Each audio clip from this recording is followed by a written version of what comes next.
ഈ സിനിമ ഇതിനകത്ത് കാണാൻ പറ്റില്ലെന്നേ പറഞ്ഞുള്ളൂ.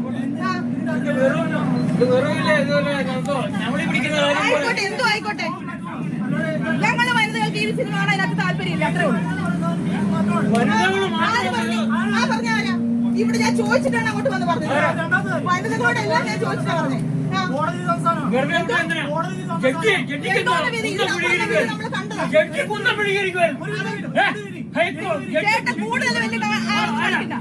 നടൻ ദിലീപിന്റെ സിനിമ KSRTC ബസ്സിൽ പ്രദർശിപ്പിച്ചതിനെതിരെ യാത്രക്കാരുടെ പ്രതിഷേധം. യാത്രക്കാരിൽ ഒരു സംഘം പ്രതിഷേധിച്ചു, ഒരു സംഘം അനുകൂലമായി നിന്നു. എന്തായാലും അതിൽ സിനിമ വെക്കേണ്ടി വന്നു. അങ്ങനെ ബസ്സിൽ പ്രതിഷേധിച്ച ഒരാളാണ് SUCI പ്രവർത്തകയും റിസർച്ച് സ്കോളറുമായ ലക്ഷ്മി ശേഖർ, പത്തനംതിട്ട സ്വദേശിനിയാണ്. എന്താണ് ബസ്സിൽ സംഭവിച്ചത്? ഞാൻ ഫാമിലിയുമായിട്ട് കേശവദാസപുരത്തു നിന്നാണ് ഇന്നലെ ബസ് കയറിയത്. അത് ശരിക്കും അടൂര്, പത്തനംതിട്ടയ്ക്ക് വരേണ്ട ആളാണ്. കൽപ്പറ്റ ബസ്സായതുകൊണ്ട് അടൂര് ഇറങ്ങാമെന്നാണ് കരുതിയത്. അപ്പോൾ ടിക്കറ്റ് എടുക്കാൻ കരുതിയിരുന്നപ്പോഴാണ് ഈ സിനിമ, എൻ്റെ മോനാണ് ശരിക്കും പറഞ്ഞത്. 8ാം ക്ലാസ്സിൽ പഠിക്കുകയാണ് അവൻ. അപ്പോൾ അവൻ പറഞ്ഞു, അമ്മേ ഈ വഷളൻ്റെ സിനിമയാണല്ലോ ഇതിനകത്ത് ഈ കാണിക്കുന്നത് എന്ന് ചോദിച്ചപ്പോൾ ആണ് ഞാൻ ശ്രദ്ധിച്ചത്. അപ്പം പിന്നെ അത് എനിക്കും ഭയങ്കര ബുദ്ധിമുട്ടായിട്ട് തോന്നി. കാരണം 2.5 മണിക്കൂർ അടൂര് വരെ ഇരുന്ന് ഈ സിനിമ കാണുക എന്ന് പറഞ്ഞാൽ അത് അംഗീകരിക്കാൻ ബുദ്ധിമുട്ടുണ്ട് ഇപ്പോഴത്തെ സാഹചര്യത്തിൽ. അതുകൊണ്ട് ഞാൻ കണ്ടക്ടർ ടിക്കറ്റ് എടുക്കാൻ വന്നപ്പോൾ, സാറേ എനിക്ക് ഈ 2.5 മണിക്കൂർ ഈ സിനിമ കണ്ടുകൊണ്ട് ഈ ബസ്സിനകത്ത് ഇരിക്കാൻ ബുദ്ധിമുട്ടുണ്ട് ഞങ്ങൾ ഫാമിലിക്ക്, അതുകൊണ്ട് നിങ്ങൾ ഒന്നുകിൽ ഈ സിനിമ നിർത്തണം, അല്ലെങ്കിൽ അടുത്ത സ്റ്റോപ്പിൽ ഞങ്ങൾ ഇറങ്ങിക്കോളാം എന്ന് പറഞ്ഞു. അപ്പോൾ പുള്ളി എന്നാൽ ശരി നിങ്ങൾ അടുത്ത സ്റ്റോപ്പിൽ ഇറങ്ങിക്കോ എന്ന് പറഞ്ഞ് ടിക്കറ്റ് വട്ടപ്പാറയ്ക്ക് ടിക്കറ്റ് തരികയാണ് ചെയ്തത്.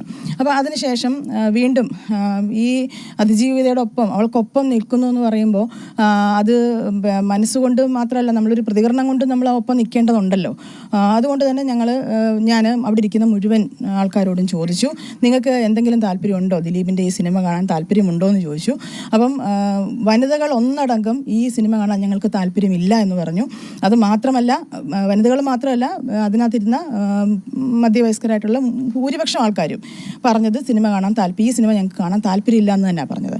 അപ്പോൾ അതിൻ്റെ അടിസ്ഥാനത്തിൽ പ്രത്യേകിച്ച് സ്ത്രീകൾ ശക്തമായിട്ട് പറഞ്ഞത് ഞങ്ങൾ ഒറ്റയ്ക്കായി പോകുന്നു ഉള്ളത് കൊണ്ടാണ് ഞങ്ങൾ ഇത്രയും നേരം ഒന്നും പറയാതിരുന്നത്.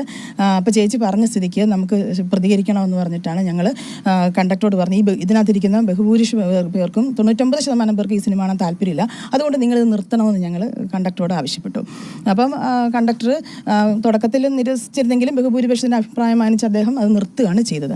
അതിനുശേഷം 1-2 വെള്ളമടിച്ച 1-2 ആൾക്കാരുണ്ടായിരുന്നു, 1-2 പേര്, 2 പേരെ ഉണ്ടായിരുന്നുള്ളൂ ഇതിനെതിരെ, നമ്മൾ പ്രതികരിച്ചതിനെതിരെ പറഞ്ഞ ആൾക്കാർ. അവർ പറഞ്ഞത് കോടതി വിധി വന്നതല്ലേ, പിന്നെ ക്ലീൻ ചിറ്റ് നൽകിയതാണല്ലോ എന്നുള്ള രീതിയിലാണ് പറഞ്ഞത്. ഞാൻ പറഞ്ഞത് അങ്ങനെയല്ല, കോടതി വിധി താഴ്ക്കോടതി മാത്രമാണ് വന്നത്, ഇനിയും കോടതികളുണ്ട്. മാത്രമല്ല ഇത്രയും കാലം വർഷങ്ങളോളം അവൾ അതിജീവിത അനുഭവിച്ച മാനസികവും ശാരീരികവുമായ സംഘർഷങ്ങൾ അത് അത്രത്തോളം ഭീകരമാണെന്ന് നമുക്കറിയാം. വനിത എന്നുള്ള നിലയ്ക്ക് ആത്മാഭിമാനമുള്ള ഏതൊരു പെണ്ണും ചെയ്യേണ്ടതാണ് ഞങ്ങൾ ആ വണ്ടിക്കുള്ളിൽ ചെയ്തത്. കാരണം പിന്നെ ഇത്രയും സഹിച്ച ഒരു പിന്നെ ഇര എന്ന് നമ്മൾ പറയുമ്പോഴും, അല്ലെങ്കിൽ അത് ഇരയല്ല, അവൾ അതിജീവിച്ചവളാണ്. അത്രയും ശക്തമായി അവൾ ഈ സമൂഹത്തിന് മാതൃക കാണിച്ചു, പ്രത്യേകിച്ച് സാധാരണ സ്ത്രീകൾക്ക്. ഇതൊരു നല്ല നിലയിലുള്ള ഒരു പ്രശസ്തി കൊണ്ടും പണം കൊണ്ടും പേര് കൊണ്ടും ഒക്കെ പ്രശസ്തരായിട്ടുള്ള അതിനകത്ത് തെളിവുകളൊന്നും ഇല്ല എന്ന് കോടതി വ്യക്തമായി പറഞ്ഞുകൊണ്ട് ഇപ്പോൾ അതിലെ ഉത്തരവ് ആൾക്കാർ പഠിച്ചുകൊണ്ടിരിക്കുന്ന ഒരു സമയം കൂടിയാണ്. അപ്പോൾ പിന്നെ എന്തുകൊണ്ടാണ് നമുക്ക് ഇത്തരത്തിലുള്ള പ്രതിഷേധം? അതിൻ്റെ ഒരു സാവകാശം കൊടുക്കേണ്ടതല്ലേ ഇക്കാര്യത്തിൽ? ഇതൊരു കലയായല്ലേ കാണേണ്ടത്? കലയായി കാണുന്നതുകൊണ്ട് കുഴപ്പമൊന്നുമില്ല. പക്ഷേ ഇത് സമൂഹത്തിനൊരു തെറ്റായ മാതൃകയാണ് കൊടുക്കുന്നത്. കാരണം ഇത്രയും സ്ത്രീവിരുദ്ധനായ ഒരാൾ ഈ ഗൂഢാലോചനയിൽ നേരിട്ട് പങ്കുണ്ട് എന്ന് അതിന് നേതൃത്വം കൊടുത്ത ആളാണ് എന്നുള്ളത് കൃത്യമായി പകൽ പോലെ വ്യക്തമാണ്. കോടതിക്ക് സാങ്കേതികമായ ചില സംഗതികൾ അങ്ങനെയല്ല, അത് കോടതിയിലല്ല തെളിവുകളാണ്, പുറത്തു നിൽക്കുന്നവർ കാണുന്നു എന്ന് മാത്രം. മറ്റൊരു കാര്യം കൂടി, അതായത് ലക്ഷ്മിയും SUCI പ്രവർത്തകയാണ്, TB വിനിയും സജീവമായി നിൽക്കുന്നതാണ്. അപ്പം TB വിനിയുടെ വീഴ്ചയാണ് ഇതിന്റെ പരാജയം എന്ന് പറയുന്നുണ്ട്. അപ്പോൾ TB വിനിക്കുള്ളൊരു പിന്തുണയാണോ ഇത്? അതിജീവിതയ്ക്കൊപ്പമാണ് ഞങ്ങൾ, അവൾക്കൊപ്പം നിന്ന് എല്ലാവരുടെയും ഒപ്പം തന്നെയാണ്.